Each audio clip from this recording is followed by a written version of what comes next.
Chapter 551 of the Texas Government Code as amended, I call to order a meeting of the Board of Trustees of the Austin Independent School District for Monday, March 4th, 2013 at 6:05 p.m. We will move to approval of the agenda. So moved. Second. Having a motion and a second to approve the agenda, all in favor, please raise your right hand. The motion passes unanimously, 6-0. Now, we will do the Pledge of Allegiance. Trustee Matthias, will you lead us in the Pledge of Allegiance? Be happy to. Please stand. Thank you. I pledge allegiance to the flag of the United States of America and to the republic for which it stands, one nation, under God, indivisible, with liberty and justice for all. honor the Texas flag. I pledge allegiance to thee, Texas, one state, under God, one and indivisible. And so just to clarify for the board and for those watching and in attendance, I am not the president of the board. I am the vice president. The president, Trustee Torres, had to be out of town on business unexpectedly. So I will be chairing the meeting tonight. The first item on the agenda is the naming of the new Southeast Bus Terminal. Dr. Karstafen, will you lead us in that agenda item, please? Madam Vice President, Trustees, the new Southeast Bus Terminal was built as part of the 2004 bond program and is located in Southeast Austin at 7222 Bluff Springs Road on 22 acres of land. It will relieve congestion and overuse of the district's other bus terminals and reduce the travel distance for buses serving students in the southeastern portion of the district. The new Southeast Bus Terminal is made up of 7,400 square feet of administrative space for our bus drivers to work, 13,000 square feet of maintenance building space, parking for 176 school buses, and a fueling station. The material, scale, colors, and landscaping were designed to be compatible with the surrounding neighborhood. Tonight, you have as your agenda item, I'm asking our Chief Operations Officer, Lawrence Fryer, to come up and just highlight for you details regarding the new district facility, if you have any questions beyond what I've shared, but he's here for support. So just for those of you who haven't experienced this before, if you look in your exhibits, you have a summary matrix of all the names recommended. You have the actual nomination forms. You have in your folder the policy for CW local, and then we also included that you can use for both CW regulation, just so you see how the administration does it, and you have a description of the actual terminal. If anyone has any questions, we're available to answer them. But you would be taking action on the naming in by the end of the month. That concludes our presentation. Does Mr. Fryer have a presentation? No, Okay. just to help answer questions if you have them. If there are any questions, Trustee. Good morning. Good morning. Excuse me. Good evening, Mr. Fryer. I noticed the name Swanson. Is there a first name associated with Swanson? Where does that name come from?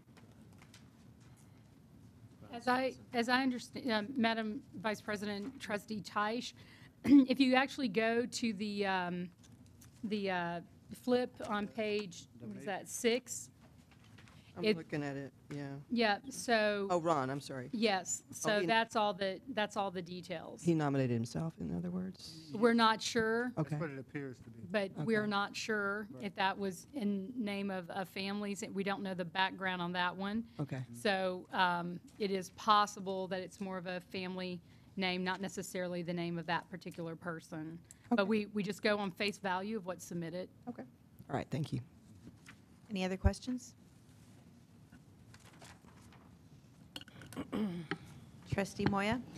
Just for clarification, for those who haven't been through this before, the nominations that are here are suggestions. They are not requirements for us to use should we decide we want to use something else. So just to keep that in mind as you consider the vote coming up in a couple of weeks. And also, if there aren't any specific questions about this, I can also introduce the other naming. So there might be questions that cross both sites, if that's helpful. Okay. That would be good. Great. So your second agenda item is regarding the new North Central Elementary School. It's located at 102 East Runberg Lane on approximately 17 acres. When completed, it'll be about 98,000 square feet. It's a 40-classroom facility with a 2-story main classroom wing. The construction began in August of 2012 and will be completed by August of 2013. Again, if you flip behind your tab, this one is far more comprehensive with suggestions, as schools typically are. You will see that you have the summary matrix, which takes the number of nominations, the proposed name, the age, gender, race, ethnicity, which our board has always asked us to do. We outline on page 5, which you'll see in the other one as well, but this one is a better example of the profession, whether or not the person is still living, the date, if they are now deceased, when they were deceased, and if they actually qualify based on your policy. Then you have, again, starting on page 7, the actual nomination form and any information that was provided to us by the nominators. And then you still use the exact same policy, CW local and CW regulation, to help, guide any of your decision making.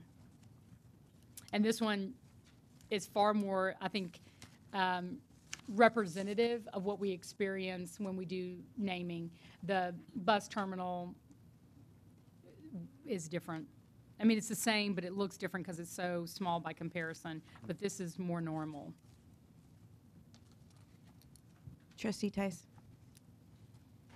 This may be a question that we have to refer to the policy committee. In my neighborhood, since this is in my neighborhood, we had quite a number of residents who nominated a young man who was a veteran who died 14 months before his name could be submitted. So he didn't fit within the 18-month requirement. So I noticed that we have living people nominated, and yet he died for his country, basically, and he was a student, I think, at Barrington Elementary, which is right across the street. So I'm just saying that perhaps we might want to go back and look at that policy, not now, but later, because, and his name, by the way, is Juan Navarro, and I think that the people who nominated him, there are only 2 listed here, but I know for a fact that the Neighborhood Association had many, many more on a petition, but they decided to drop the petition because they read the regulations in the policy and knew that they would not be able, he would not qualify. So I'm just raising that as an issue, a concern. It would have been nice to have that school named for him since he was a product of that neighborhood. So I'm just relaying that concern from the community. Thank you, Trustee Tice. Trustee Moya? Oh, I'm sorry. Dr. Karstaffen, would you like to respond? Well, it's not really a response, but Trustee Tice, I just want to say, it seems like every year we do naming, it never fails that there's a little something about the policy that we go back and I think this policy is a standing review from the policy committee. Every year there's something else that we discover that can make our naming policy just a little bit better. So I do strongly encourage the board to kind of keep these things as we discover them and address it each year as we revise the policy. And again, if we're going to do any revisions, make it applicable for the next round or the next year so as not to, complicate things right now. But I guess I did have kind of a small question about that. So we do have to work within the policy we have, correct? Yes. Okay, so I just wanted to be sure. Okay, thank you. You're next. Trustee Moya and then Trustee Tice. Just to also clarify, as chair of the policy committee, we went through this policy in detail last year and the year before. And it has gotten to what it is now after extensive work and extensive evaluation and comparison to other districts across the state and within the Central Texas area, and it's very consistent with other districts. It's in a lot better shape now than it was a few years ago. As you know, policies can always be changed, but we do have to abide by the policy, and the issue about the period of time of a deceased person was very, very significant. Took a lot of time, took a lot of effort, and a lot of research to come up with that particular 18-month time frame. So yes, we do have to follow the policy. Yes, if the board chooses to direct the policy committee to go back and evaluate yet again after we just adopted it last year, we can certainly do that. But I would strongly suggest that we as a board not get in the habit of changing policies because it didn't fit one particular situation at one particular point in time. Thank you. The community is fine with waiting until the other school is available, and he will have been dead long enough. Thank you.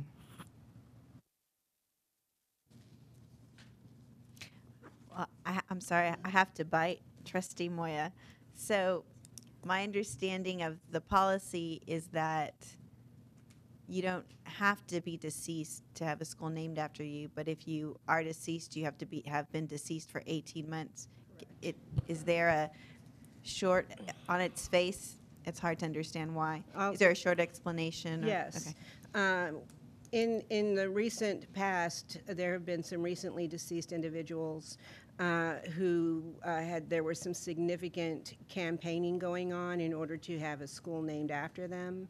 And it was quite uncomfortable for all those involved, including the community in which the facility was going to be located. So we decided to address it by looking at other policies like policies around the state to see what other districts were doing and try to model those. So are you saying it was out of respect for mourners of the deceased? Is that why you wait longer? Or you wait? No.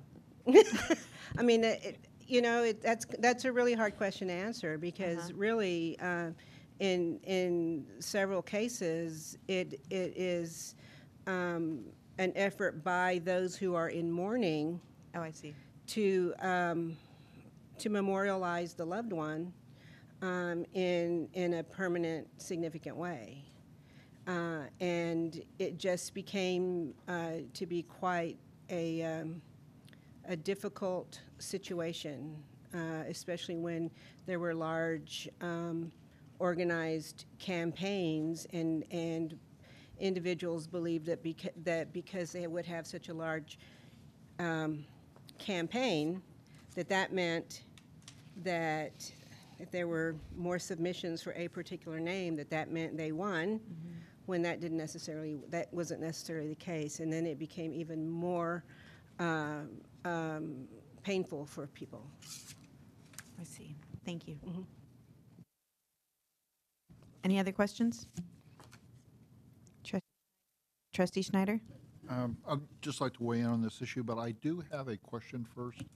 And Mr. Turner, I'm sorry to pick on you, but I think you're probably the one with the best knowledge. Pears Elementary, do you remember how, I'm sorry, time frame between when we named the school and when the individual was deceased? Do you remember that by chance? Which school? Ms. Moya? Pettis. Thank you, Dr. Kershaw. Pettis. Beyond my capabilities. So. But do you remember the time frame by chance? I do not. Not I'd have off to the top of go your head? back and Okay. look. Why don't we go back and get the information? Trustee Bradley? Oh, I'm sorry. Okay. Well, let me just finish. was another To me, I'm sympathetic to Trustee Teish's request. And the example I'll use is simply what's here. I mean, we have an individual that the community dropped their efforts to name the school after it because it didn't meet a requirement in policy. But we have another individual who's alive and well, and, well, alive at least. I don't know the condition of the individual, so I shouldn't make assumptions. But, you know, it's an organized campaign after a recent event connected to that particular individual. And to me, there's very little difference between the two. And, you know, I would be, frankly, very sympathetic to a request that would, you know, waive the 18-month requirement based on what the neighborhood's desires are. So, you know, I totally get that we have cases where, you know, some event happens and people feel a need to name the school, and they'll make a large number of requests. But our policy, even before the recent changes, very clearly stated that, you know, you can ask anything you want, you can send in as many letters as you want, or anything else, but, you know, the board doesn't take that into consideration. It's strictly based on the merits. So, you know, I think that this situation could be avoided simply if the board followed that aspect of policy. And, you know, we decided what the merits were of naming the school for a particular individual, and then, you know, followed through on that rather than taking into consideration the volume of those requests or anything else that might go along with it.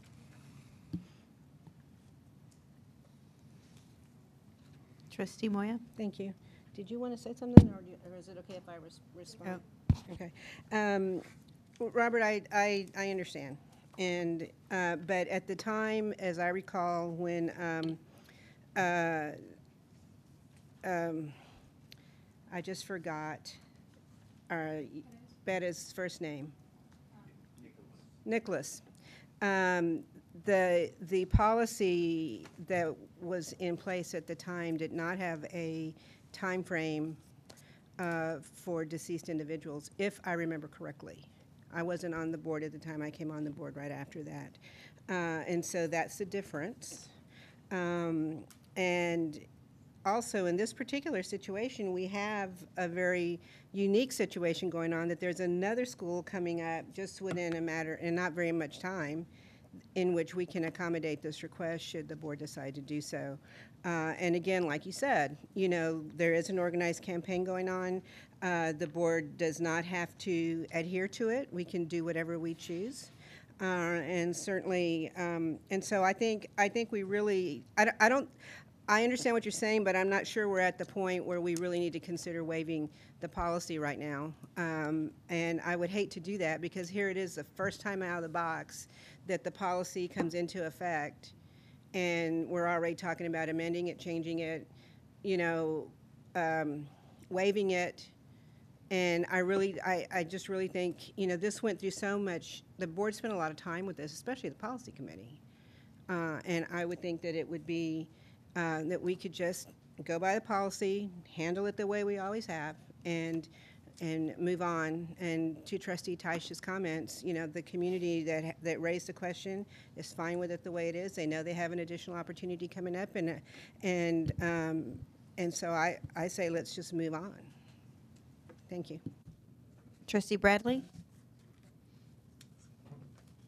I think I'm in agreement with a little bit of everybody around the room. I do believe, and this is going to contradict what you said, so just a little bit here, is that I do believe that we can go back and look at this policy, because I think one of the things that we did not take into consideration were military personnel, and I do believe, in my opinion, that that's just a little bit different than anyone else. They are serving our country, and they're there to protect us. And I just don't see it as I see it with anyone else who have passed away or whatever. I see it as an honor, and I believe that we should honor them in any way that we possibly can. And although I will agree that it does not fall within this policy, and Trustee Teich did have a good suggestion, not as a board that we can commit that school to have that name in the future, but that we amend our policy so that we add military personnel, and that we actually make an exemption for military. And I just feel that's just the right thing to do. Well, you're right. We didn't consider military personnel when we were writing the policy, so we certainly can add that to our list. Thank you. Any other questions, comments? Okay, then I'm going to move on to the next item on the agenda, and that is the Community Bond Oversight Committee's report to Board of Trustees. Madam Vice President and trustees, this evening, Mr. Fryer and two of the tri-chairs for the community, two or one? For the tri-chairs, one tonight? Okay. Okay. Great. Are here, you're Mr. Rogers, correct? Nice to see you again.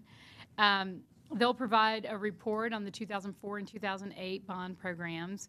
As an established charge of the CBOC, the Citizens Bond Oversight Committee, the Board of Trustees receives a report on the progress of the Apple at Work programs in March and October of each year. So welcome back again. And I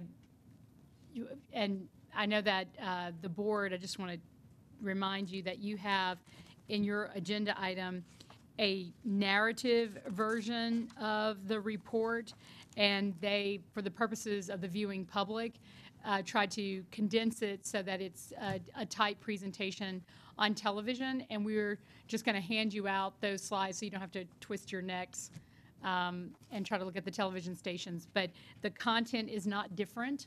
It's just you have the narrative version, and they did one for television for the viewing public. So welcome, Mr. Rogers, and we'll let you take it from there. There we go.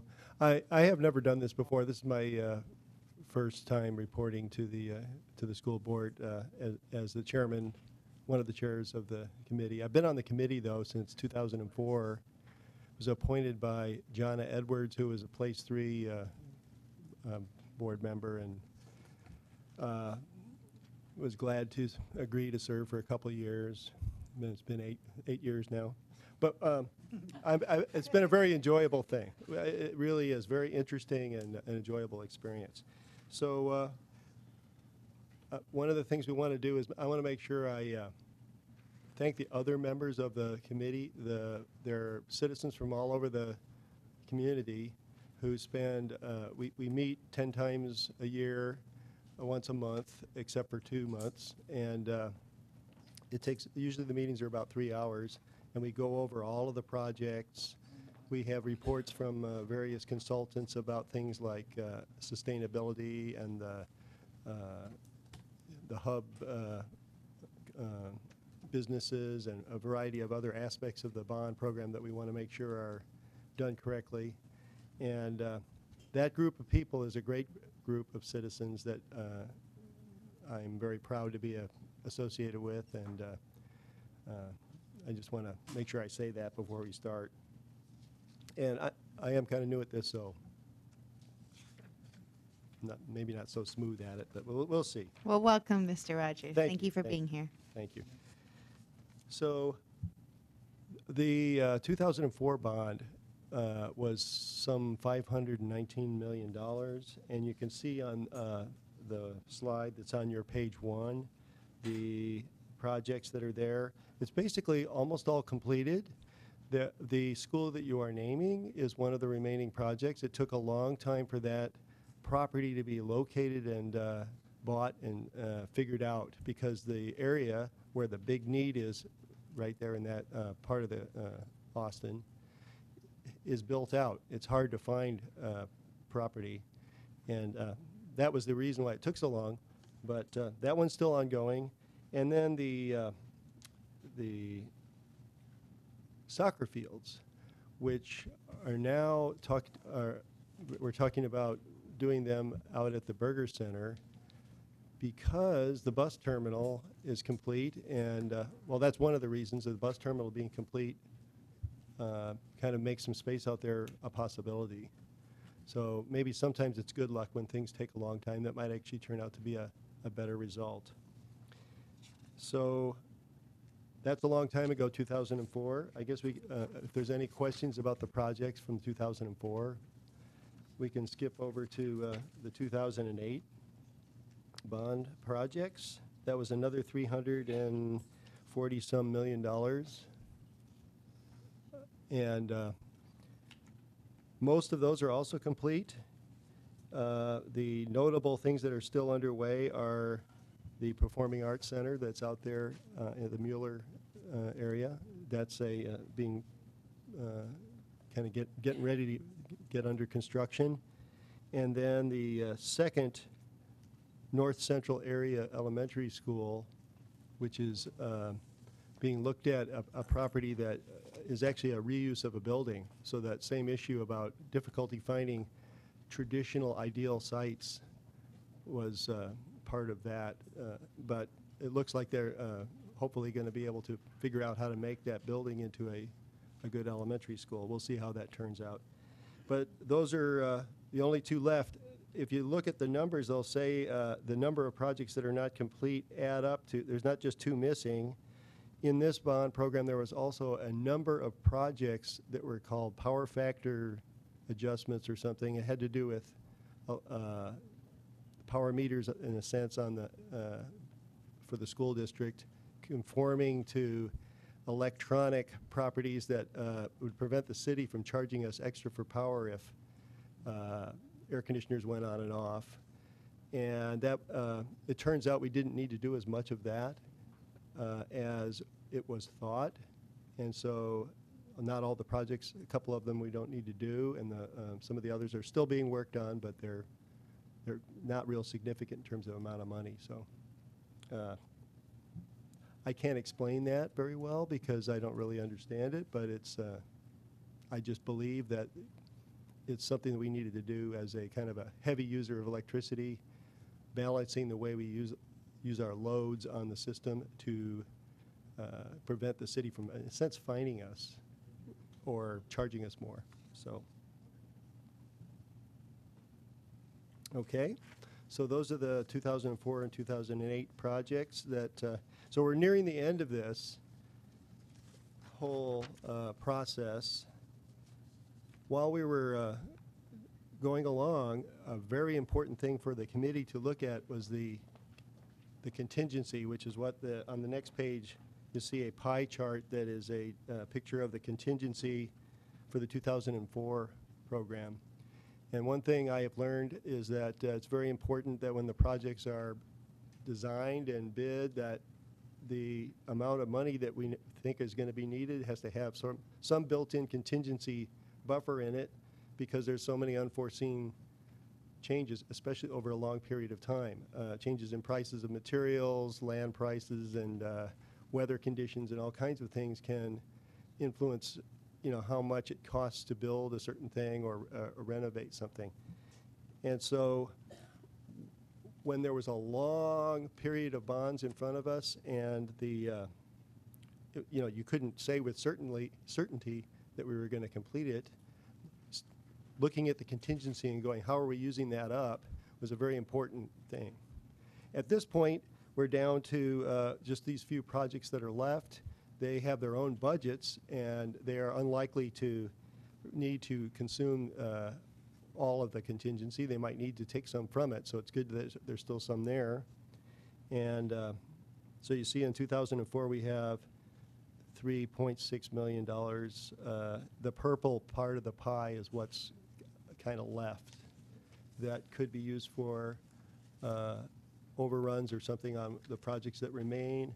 And then I guess as the projects, we're confident that that money is available, we can reassign it to other projects as long as they're appropriate to the bond program. And we've done that a couple times already. So any questions about the contingency?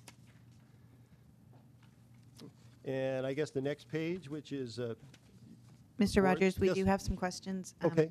Trustee Schneider? yes. Well, first of all, I don't want to take up time or get out of line here. Was the intent to do the entire presentation and then talk about, okay, then I will hold my questions until then. So, Okay. so what we'll do is just wait till the end for questions, All right, but thank you for offering. Okay. The next page, page 4, is the program contingency for the 2008 program. Same kind of thing. There's more of it left, and that program still has a few things that we haven't done yet. We have to build the Performing Arts Center, and I believe there still remains buying some property for a South Austin High School, and that now that all those things that remain have their own budget, and the contingency is if whatever budget that remains wouldn't cover whatever was needed. So it's likely that this is plenty of contingency for what is left, the way I understand it anyway. And that amounts to $6 million, basically. Okay. And on page 5, we talk about allocating the contingency. We did this with the 2008. We used about $10 million of it, I believe, to do some other projects. The projects that we did are, the first 5 things there are about $5 million worth of projects that were very consistent with other projects that were already in the bond. And the committee felt comfortable recommending that we use leftover money from that bond to do these kinds of projects because they were philosophically and idea-wise just like other projects, like heating and air conditioning systems and roofs and repairs to schools that we kind of discovered as we went along, I guess. I think there's probably always a list of that next project that needs a repair that doesn't get into a bond program, and that's what some of these things probably are. And we have been spending this money on these projects this last year. So a lot of these have actually been done. So we will probably, at some point want to do that again with whatever's left. Anyway, it's real important to monitor the contingency.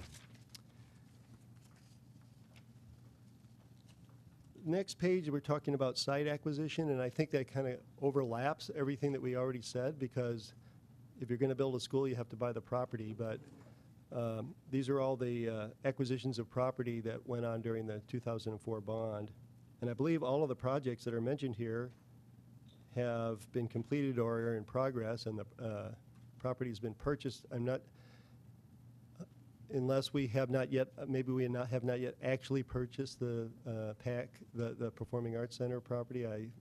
Last time we met, I don't think that had actually happened yet. It's supposed to close on Friday. Closes on Friday, Mr. Turner says. So, but that's the list of properties that were acquired, including the new bus terminal property.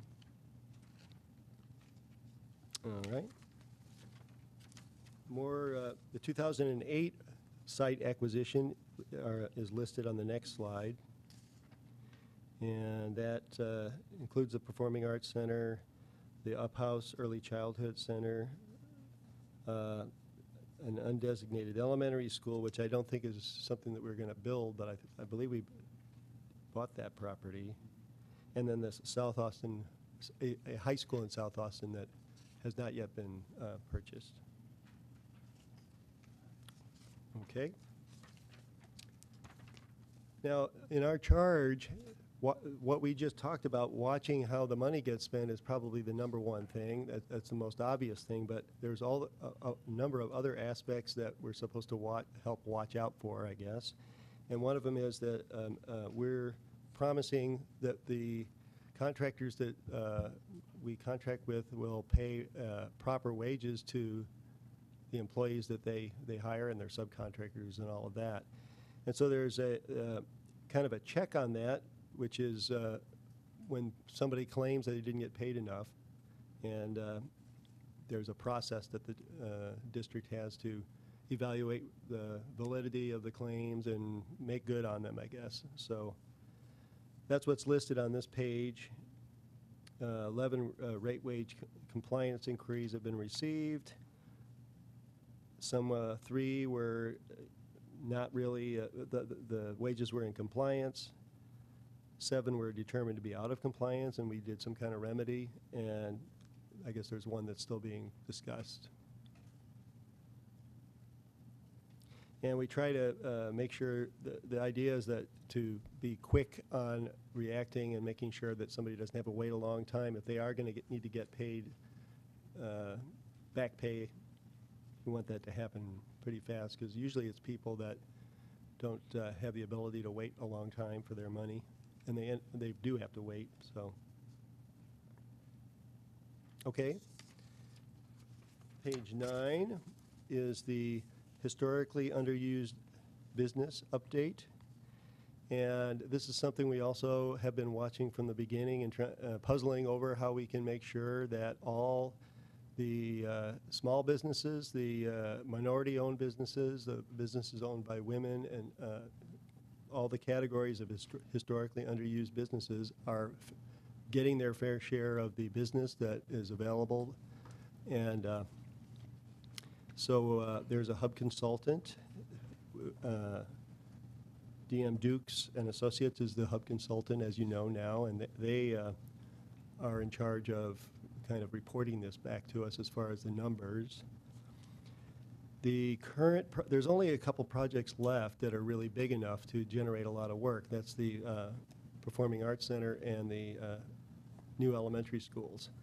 So they're, I think, making a very strong effort to try to really make sure all the awareness is there for of opportunities to bid on projects for the hub businesses. So they've done a lot of outreach, and they've done a really good job, I think, that, of contacting people and trying to get them to bid on projects. I think there's also an aspect of this where if you break down the projects properly into the right size pieces or the right nature, it makes it more available for people to bid on than if you did it, packaged it a different way. So the design of the projects is actually a part of this.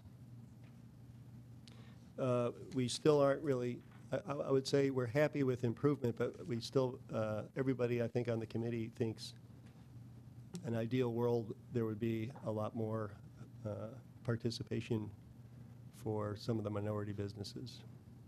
And hopefully as we move onward with more bonds and things, that'll improve. Okay. We, our committee has a subcommittee who is emphasizes the hub issue, and they convened in November to work on improving it. The staff and the hub consultant reviewed a series of recommendations that we presented, and this is what I was mentioning before, the packaging of the projects. There is a worry that sometimes, at least it's been anecdotally reported, that sometimes there's a subcontractor who doesn't end up getting used, but the district was kind of had the idea that they were going to be. We sort of referred to that as bait and switch. That was our way of talking about it. It's not very technical, but we did not like that, so we were trying to come up with a way to make the contracts be strong. Oh, okay, and then we also are interested in something called a disparity study, which is what you need to do.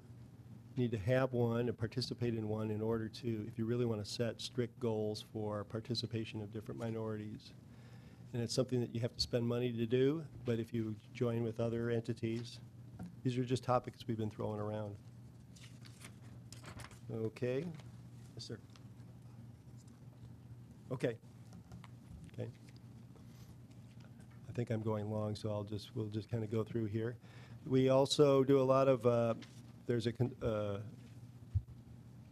communication. Han, Texas, does all the communication about the bonds and communicates what's going on, and we also do, the most important part of that is we're doing surveys of the campuses that have had bond work done to try and get idea of how well the work is being received. And we're finishing up surveys right now for the spring. We had not done them in the spring before, but we were doing them this year. March 1st was the end of that. We'll see how that turns out. Safety is another thing that we get reports on. There's a safety consultant, and we have the safety record for all the projects is actually better than national averages, has been throughout the whole thing. They measure it by injuries per hour worked, and there's a formula for it.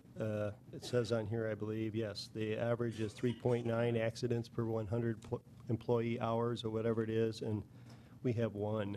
So it's, I think, a good record.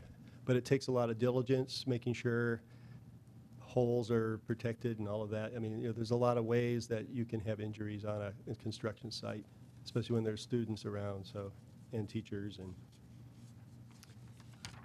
okay, well, sustainability is the next page, page 13, regarding environmental issues, basically, energy efficiency, and we have made an effort in the design of all the schools to do the best we can, reasonable in the cost, to make them sustainable buildings, and have participated in a Austin Energy program, green energy program, and where they have a star rating, and it's probably over with now, but earlier you were given rebates for achieving certain levels of sustainability, and the district has actually received $1.3 million in rebates from Austin Energy that goes back into, I guess, the contingency because of the quality of the sustainability of the buildings.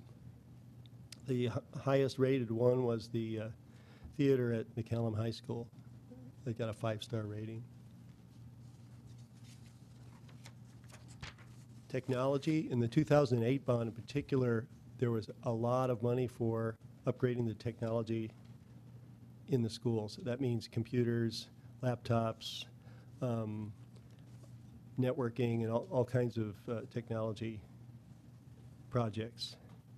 And so they're listed there. There's both software and hardware that we spend money on for both the students and then the administration, record keeping. And there's still a few of those getting finished up, but most of them are completed, and they're listed in your page that comes with this. There's a lot of detail on that.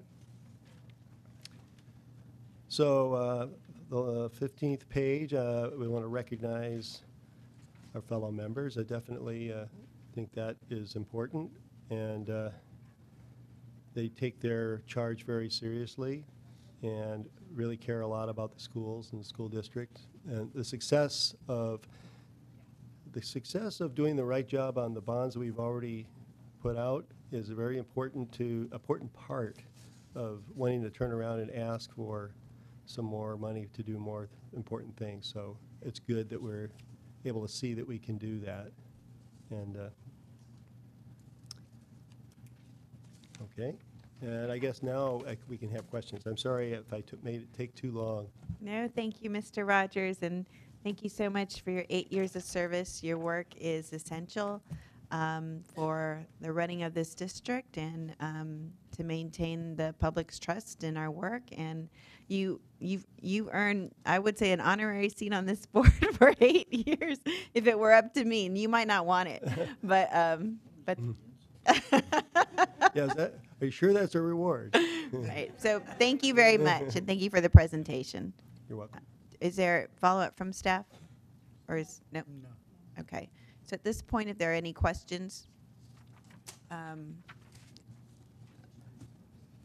Okay, Trustee Schneider. I'll actually defer to other minutes, so. There's always a first.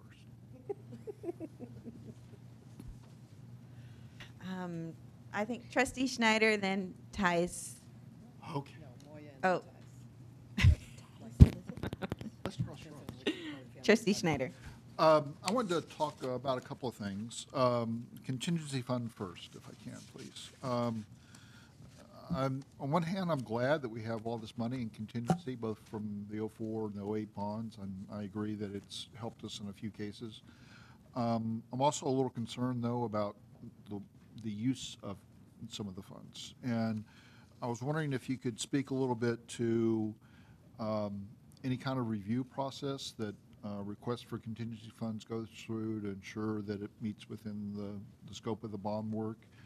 And I've also got a question about whether the money is actually bonded at that point. I mean, with you know, whatever the amount is, $6 or $8 million that's out there in contingency funds. I mean, have we actually already acquired that money and that's just what's left out of the acquisition when the bond was done, or is it money that is not yet bonded but is available because we voted on it? So. Yeah. That I don't know. As far as how the bonds are sold and how the bonds turned into money, I'm not aware of. But the part I'm aware of is what the committee discusses when they are asked to recommend or approve a request for spending the contingency. And really, our criteria is it consistent with things that were already in the bond? So I mean, that 2008 bond had lots of heating and air conditioning repairs in a lot of schools.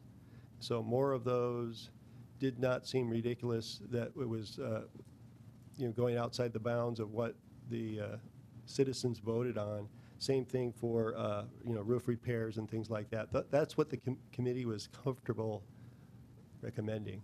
And really, outside of that, the committee had a hard time with exactly the kind of thing you're talking about.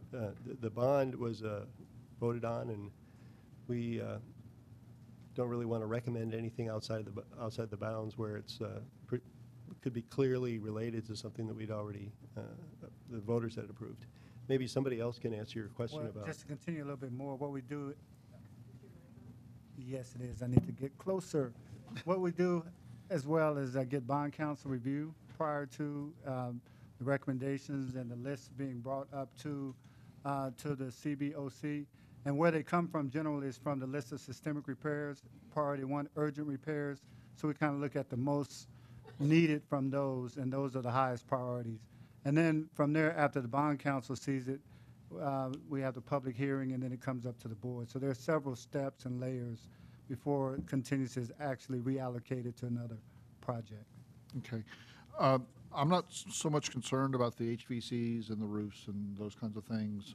There have been one or two other items, though, that have kind of raised some red flags for me. And I mean, the majority of the board went along with them, and that's the end result. But given that we have contingency here and the amount of money that we'll be looking at contingency in a future bond, if that passes, I mean, we're talking about a fair amount of money, and I would hate to see this turn into some kind of wish list where, some facility that brand new standalone didn't quite make it to whatever, and there's X amount of money that's left in the bond that could be used to pay for it.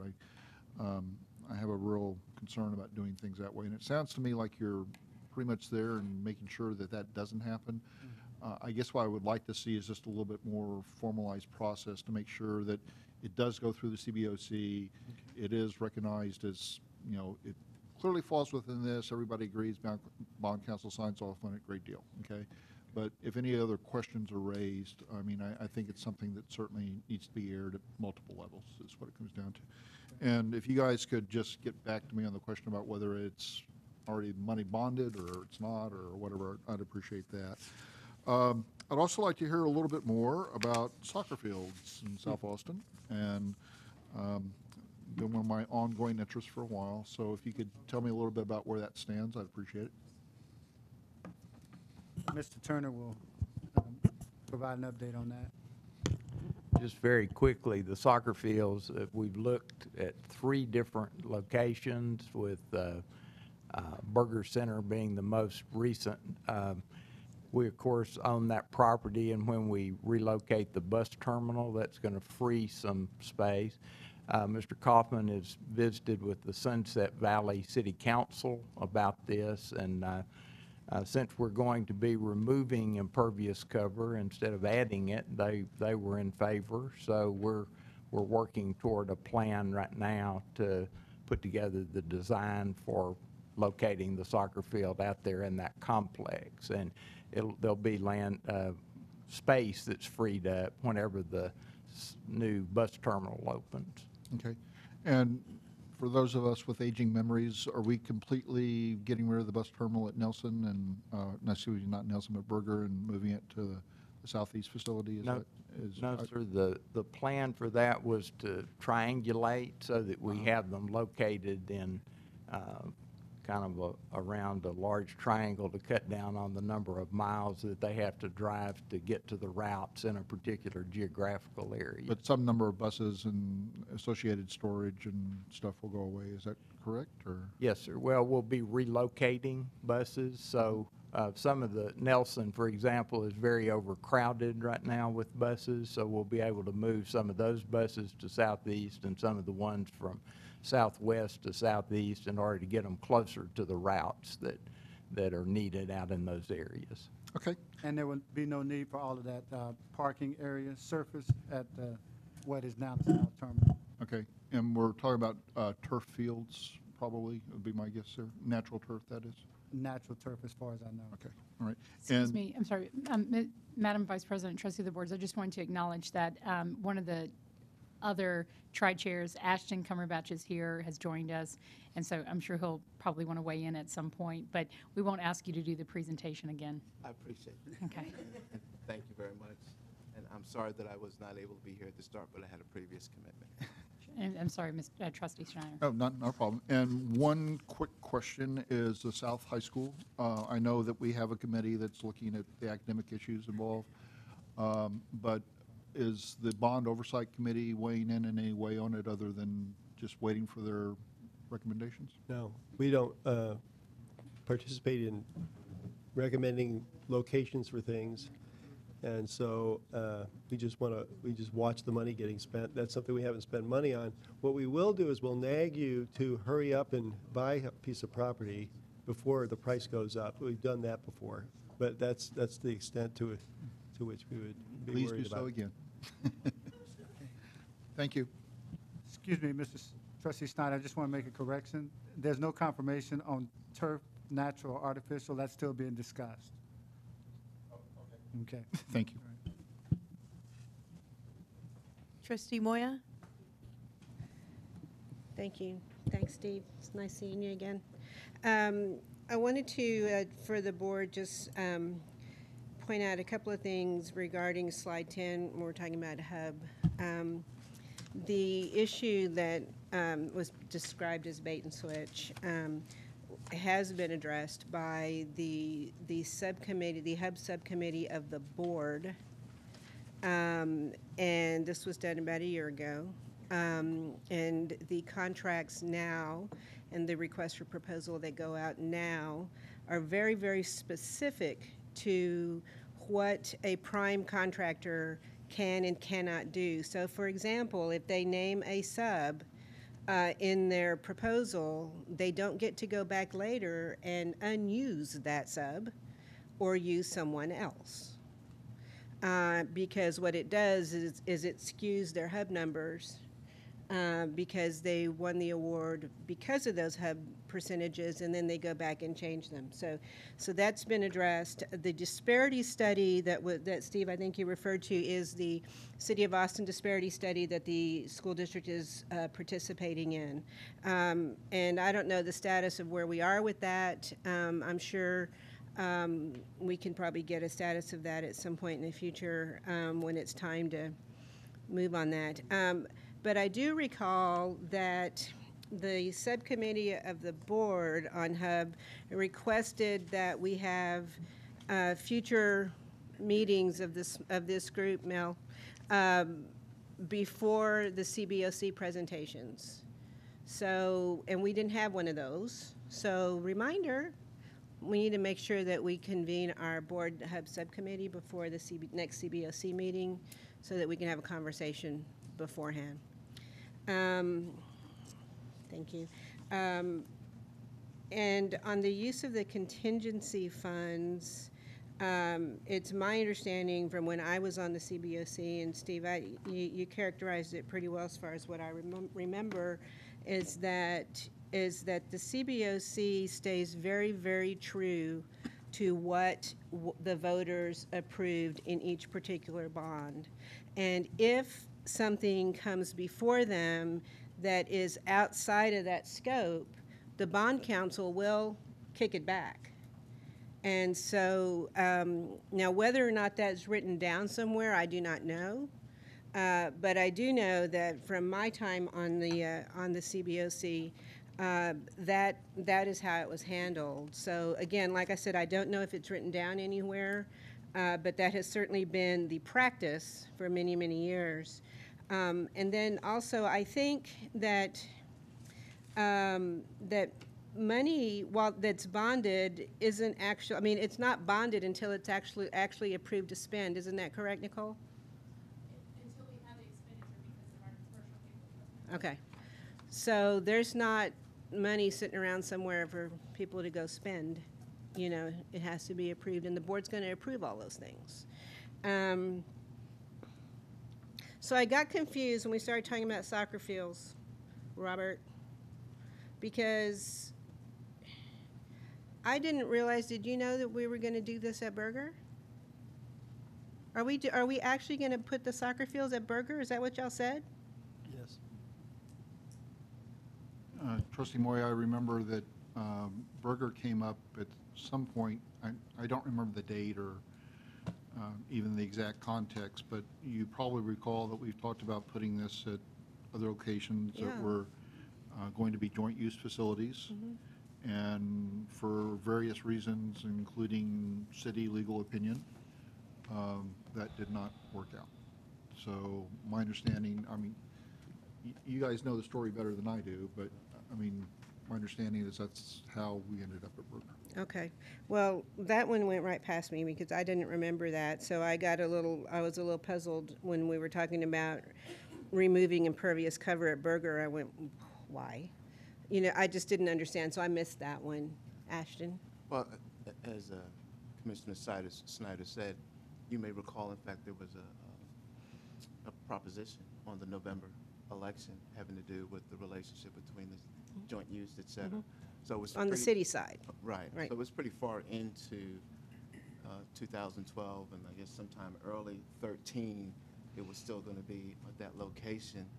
But there were some issues that came up on the city side, and because I think, and Paul could address this better than I can, because of some of the limitations due to the trees and some of the other issues at that site, it was determined that it probably was not in the best interest of the district to go forward with that. And so they looked at some alternative sites. And once, you know, I think it became an aha moment. Once they realized what was available at Berger, it became actually a better choice than either the previous ones. What's the acreage we're using over there for this? Jeff, you don't know? Okay, because, all right, well, no, okay, because I have an idea, so I'll give you that idea later. But also, Robert, you were asking about whether or not the CBOC interacts or is involved in the purchase of land. For example, you were talking about the South High School. And it's not in the charge for the CBOC to get involved in those kind of things. They're strictly, the CBOC's charge is pretty defined and has sort of gone through some changes and attempts to change it over time, and it has pretty well stayed the way it is with pretty tight boundaries on what their involvement is, you know, as other committees are working and what they have authority to weigh in on and what they don't. So, so that concludes my list. Thank you.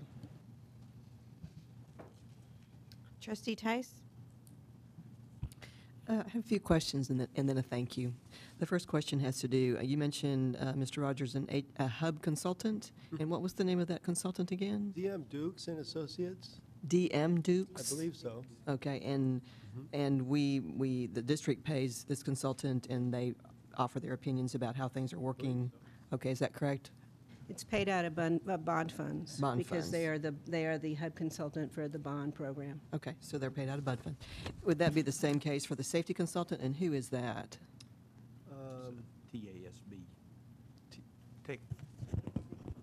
Those consultants are from the Texas Association of School Boards. TASB? Okay. And so we pay those out of bond funds also, correct? All right, thank you. Then I want to thank Mr. Rogers. I first met Mr. Rogers at Burnett Middle School. We were there for Beautification Day several weeks ago.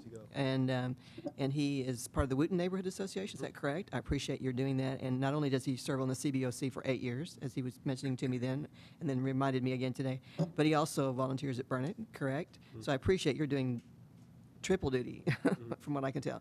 Thank you very much. Mr. Cumberpatch, thank you also very much. And the other tri-chair is not here? We don't have one. Oh, it's a do chair. It's a Dewey chair, duet. Okay, it's a duet. So that person will just materialize. I understand.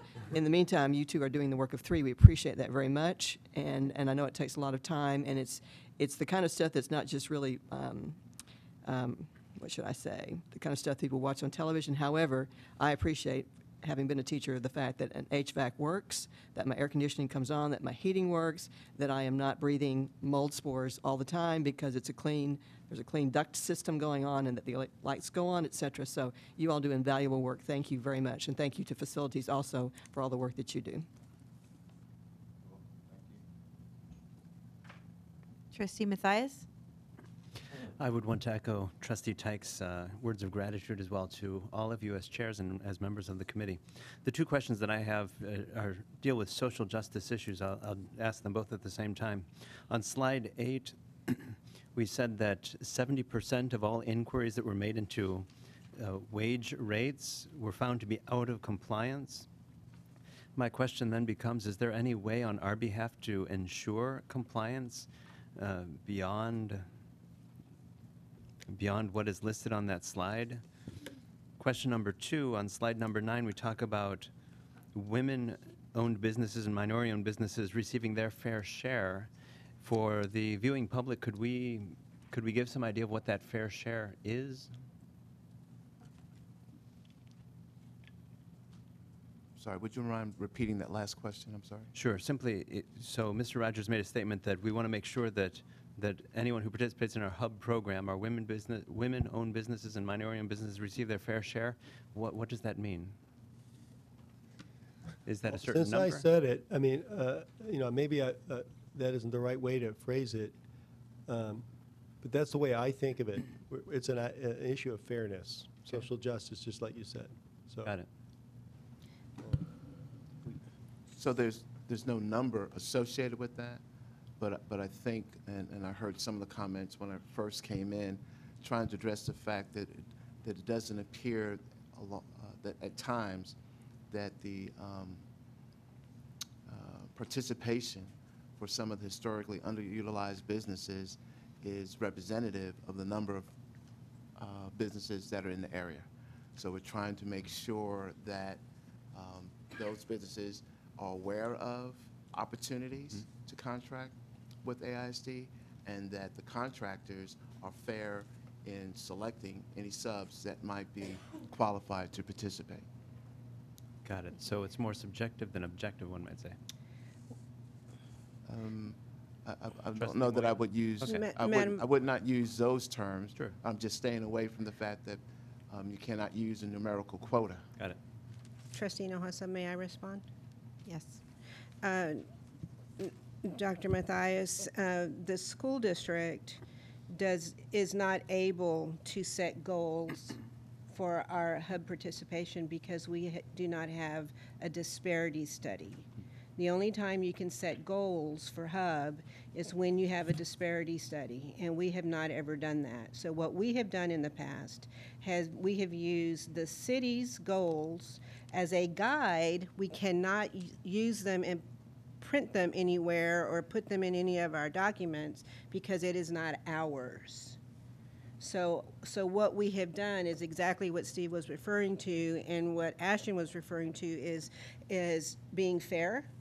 looking at the opportunity, at the organizations or businesses in town, trying to be ensure that the primes are as fair as possible, and that the contract associations are providing as much opportunities for training for those businesses, because many of them don't know how to do, I can't tell, I'll take that back. Some of them are less familiar with some of the paperwork issues that need to be done.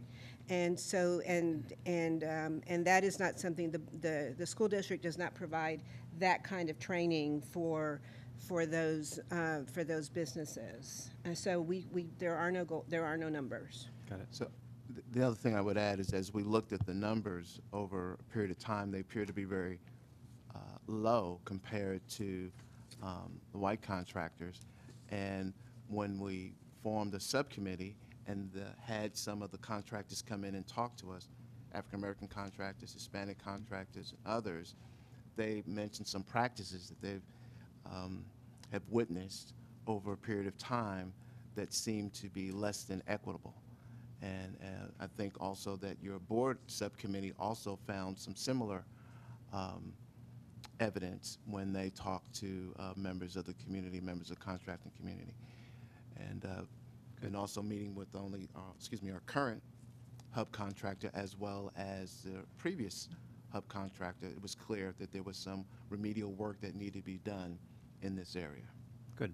I don't mean to suggest it's suggested. It's just that I hear words like appear and seem, and it just seems something. I for one, would be happy to recommend that our board hub subcommittee take up the study of a disparity study. Consider that possibility to Well, see. it's my what might be understanding possible. We are. that you all Good. have decided to join in with the city on their Good. Right, we're disparity participating with study. the city, and as soon as it's, I don't know when it goes out on the street and when they actually do it, but we will be participating in it, and at that time, we'll be able to address it differently. Good. That'll come before the board. Any response to prevailing wage issues? 7 out of 10 investigations were found to be not in compliance. So over the period of time since the 2004 bond program, there have been 11 inquiries. 3 of those inquiries were found to be in compliance, and 7 of those 11 inquiries, you're right, were found to be out of compliance. And so AISD staff spoke to the contractors, and they made good on those inquiries. Good. On those, We don't. right, I mean, that's out of, We don't pay them until that's right. We don't pay them until they get it straightened out. does that help? I'd like to think so. I'd like to think that we have processes in place. If 7 out of 10 completed investigations revealed that there was an injustice that may have been committed, how it is that we might be able to prevent that up front. That's simply it.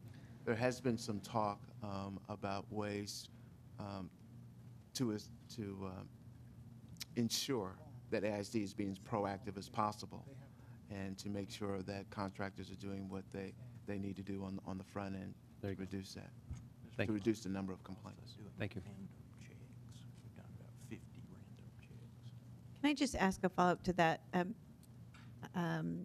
Is there a process by which, if a contractor is found to not be prevailing wage, that's held against that contractor in future contracts? I'll let Mr. Turner respond to that one. Trustee Hinojosa, there is something that we look at in the rating of contractors for future work based on prior performance, and that would definitely be taken into account. We do need to clarify, though, that if we find something like this, there's one other element to it. We also do random checks in other words, project managers will go out and do random checks to see if there is something going on in addition to the reports that we get, which is what we're talking about here. The 11 claims were actually reported, and we oftentimes will then go back to the contractor, not oftentimes, every time that there's something out of compliance, they're then expected to do that to make it right. And then we're also we've done about, I think since the beginning of the program, about 50 random checks where project managers go out and just do a random check to see whether or not that things seem to be looking okay. And we've not found as much in that. I don't think we've found but a couple that were out of compliance out of the 50 that were done up to now. But we do take this very seriously, and we have a organization in the community that often calls this kind of stuff to our attention because workers will come to them and then they'll come to us, and we take all of those things very seriously and follow up on every one. We have a time limit that we have to meet in order to comply with the law, and we make sure that we do that. Well, and I've heard specifically from the community group you mentioned that AISD and the CBOC are very responsive when they bring it to the attention of both groups, and I really appreciate that. I think that does a lot for our credibility. Thank you. So, I'm sorry, Bradley, did you have a question? Trustee Barksdale. I'll be brief. I saw your sign. We're out of time, so I'm going to just go really quickly. First, thank you all for your work. I know this is long and long works, long hours, so thank you very much for that. My hub questions have been answered, but I have questions about sustainability. And I know we have a 2-star goal. How does it happen when something pushes beyond the 2-star goal to get 3 or 4 or 5 stars? Who does that? How does that happen, and how do we do more of it? I remember when I was first on the board, there was a new school that was up for a 3-star rating, but we added some cover to some concrete and lost the 3-star rating, but went back down to 2. I was hoping we could stay at 3, but how does that happen? How do we push for more? Well, it goes back to the design of the facility with that, and then you design it to meet certain levels of efficiency. And I think we're going to go into the LEED rating instead of this, the star rating, the Austin Energy rating. But you build that into design, and we're looking at silver LEED as the next level that we're going to try to have as a minimum on new construction. But then you also have to have a commissioning agent so you can verify that you're doing this all along the process. Okay, so it's when things are designed and built, we're able to achieve a certain level, but sometimes there are opportunities to push for a little more. How does that happen if there are decisions that are made where we're going to lose a star or gain a star, if it's beyond initial design? Well, they do have criteria, and you can do different things along the way to increase the level as you're going. Right, I mean, and on the district side, as you guys are overseeing projects, and there is an opportunity to go up or unfortunately go down. I'm just wondering who makes that decision? How does it happen? Is it driven by budget? How is that decided? I'd say budget would be part of it, and then the scope of the project, trying to stay within the scope and not going too far beyond that. And then the commissioning agent, has to verify whether or not what you're doing meets that next step. Okay.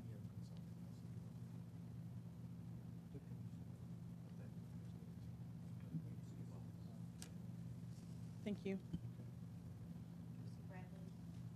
Did you have a question?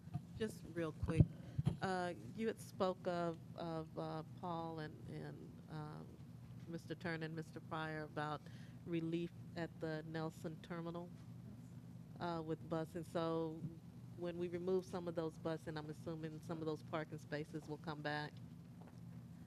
What I'm afraid of is that if we're talking about putting soccer fields, which I it's not one way or the other for me at Berger, that we do not eventually see that we're moving buses to the southeast terminal and then actually not having enough space and having to use Nelson terminal and not removing buses at all. And that the east side of Nelson is just congested. There's hardly any parking spaces on that side of the stadium. So we really need to recapture get some of that parking back. So I'm hoping that this will be relief, and I will definitely be looking for that. Good point. I'll follow up on that. Yes, ma'am. Okay, with that, unless there are any other burning questions, I want to again thank the CBOC for your time and for being here tonight and for all the many, many late nights and hard work that you put into this. And we really appreciate it. So thank you.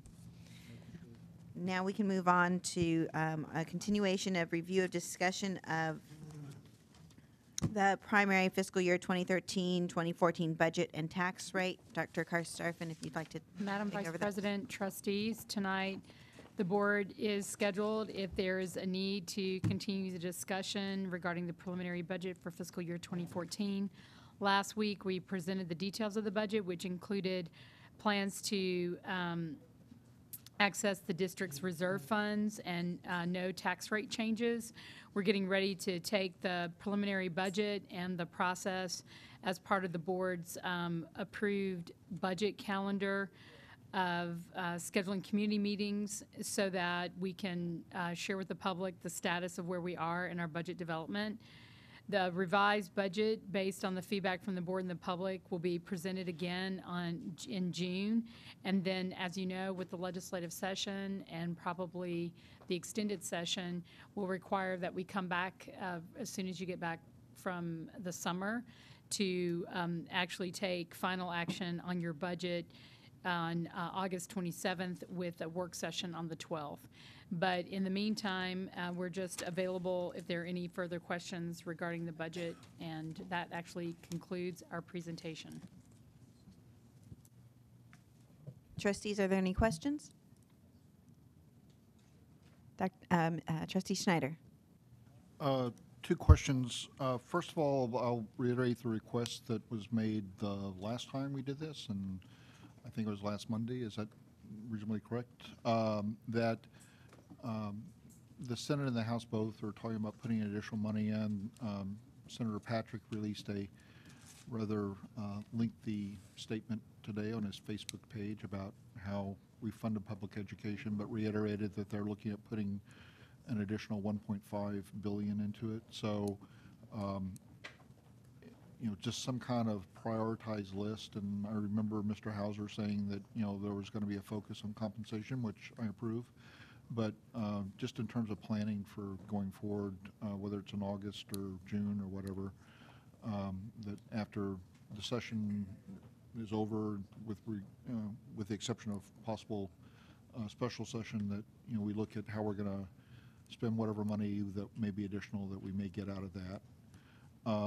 The second one is, again, coming back to the compensation issue, and I continue to be concerned about passing a TRE for wage issues. I think it's a high priority that we need to take a look at and realize that we're probably looking at actually a 2-year window before the 15 session is not only in place, but resolve the issue in terms of whether it's June of 15 or whenever that any kind of finance issue gets addressed. But I'm very anxious to know how we're going to address compensation issues over the 2-year period that we're talking about. So.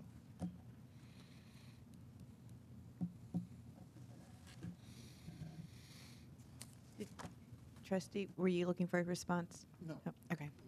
Any other questions? Okay. Well, with that then, I think that's the end of our meeting. Are you? I have a comment. Okay. You're the best meeting runner ever. We're done early. I have to say, I I'll have think to it call was Vince, luck. tell him. But is there a motion to adjourn? So moved. Is there a second? All those in favor, raise your right hand. All right, wrong hand, Robert. All right, thank you. That concludes the meeting of the AISD School Board. Thank you. Good night.